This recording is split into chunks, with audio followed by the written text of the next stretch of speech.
Today's video mga ka-idol ko at tunay sinama nga nila ako sa laot sa pagpunta sa Baklad. Sila nga pala'y kumuha ng mga pumasok na isda sa bulsa ng Baklad. Dahil exciting nga makakita ng personal mong makita na buhay pa ang isda at ganito kalaki. Talaga namang mamamangha ka talaga at napakabigat niya mga ka-idol at hirap nga ako nitong buhatin. Walang kasing saya nga talaga ang pagbuhat nito dahil first time kong nakabuhat ng ganito kalalaking isdang huli nila.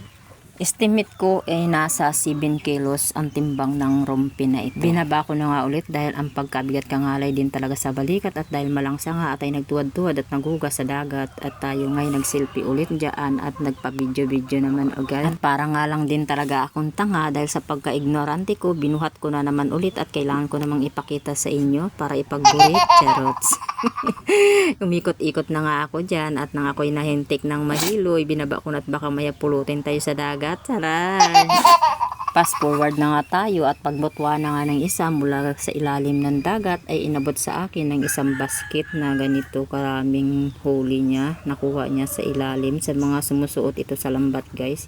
After nga nang maibabot sa atin ay sumisid muli siya sa dagat at ipapalabas na nila. Meron niyang laman ang bulsa ng lambat kaya ipapalutang na nila yun galing pa sa ilalim. Kaya napakahaba nito ng lalim ng dagat. Nasa 14 hindi pa daw ito. Fast forward na nga tayo at naipalutang na nga nila ang bulsa ng lambat at dito nga pumapasok ang mga isda na iniipon nila na nilalagay nila sa bulsa ng lambat. At kitang-kita mo nga talaga na lumulutang at lumalangoy yung mga isdang malalaki, may tarakitok at mga sari-saring isda ang pumasok, may mga kalapato, torsilyo, basta iba-ibang isda guys, di ko na matandaan ko ng mga name nila. Fast forward na nga, tinihila na nga nila ang lambat at mabigat din talaga kumpara doon sa mas mabigat pa kung tinulada ang kanilang huli. Subalit ito ay nasa 2 tabs lang kaya medyo magaan-gaan din pero sa tingin ko mahirap pa rin hilain kasi nga mabigat ang lambat once na nabasa ito. Nakakatuwa nga din talagang makita mong buhay na buhay pa ang isda at lumalangoy. Diba dati sa video mo lang makikita sa mga vlog lang ng mga mangingisda at ito at personal ko talagang nakita kaya tuwan-tuwa din talaga ako dyan at pasimple nga din talaga ako nga nalangin na sana naman ibigay ni Lord yung tinuladang isda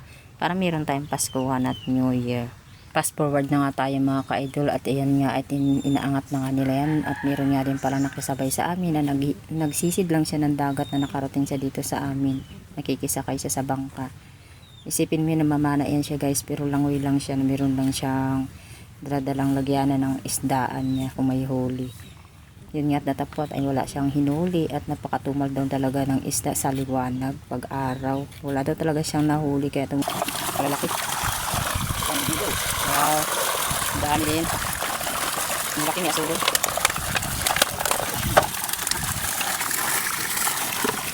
Iba-ibang isda, sari-saring isda guys.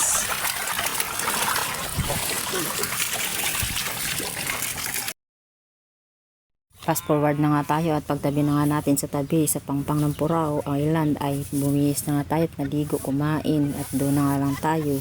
Diretso na sa Rojas magpa-banding-banding no dahil may huli man tayong isda daw pwede nang magbali sa busing. Charot. Puro pala kami bali dito. Malapit nga sa plano to si Mahal. Aba may plano pa magpagwapo at magpagupit at papakulayan ang buhok pero ang ganap parang wala din man nangyari na bago sa kulay at sa tsura. Charot. At sa part nga na ito ay naghihiwalay na nga tayo ng pambigay natin sa tabi sa nanganak na aking kaibigan na si Jinten. Sa kanya ko ito ibibigay dahil ang kanyang anak ay nanganak at para mayroong mainom o may pagata sa bibi niya.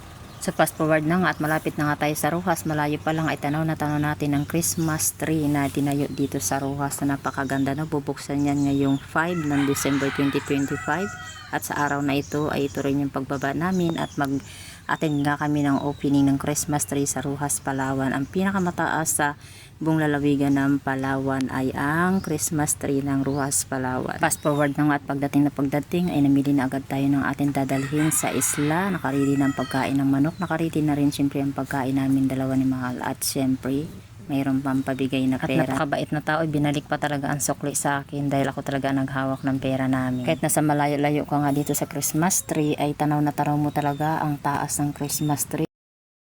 Kaya natin ang Christmas tree ng Rojas, Palawan.